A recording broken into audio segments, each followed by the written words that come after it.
పాదాభివందనం చేస్తుంటారు పెద్దవాళ్ళకి, గురువులకి, అందరికి కూడా. దీనివల్ల ప్రయోజనాలు ఏమైనా ఉన్నాయా?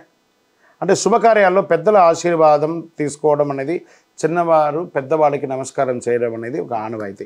కేవలం శుభకార్యాల్లోనే కాకుండా పెద్దవారు కనిపించినప్పుడల్లా కూడా పాదాభివందనం, వారిని తాకి చిన్నవారు చేస్తుంటారు. అసలు పెద్దవారికి పాదాలు ఎందుకు తాకాలి?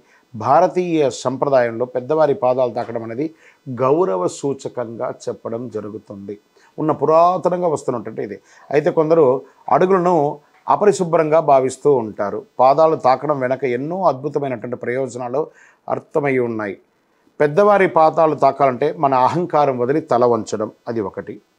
అతి పెద్దవారు వయసు, జ్ఞానం, విషయాలు, అనుభవాన్ని గౌరవించడం రెండవది.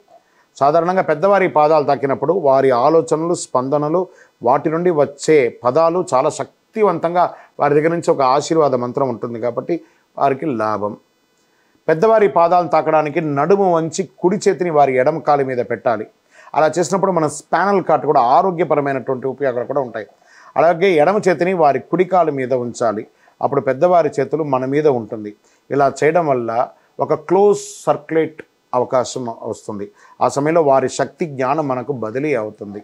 ఫలితంగా మంచి మనసు, వారిచ్చే దీవెనలు మనం పొందుతాం.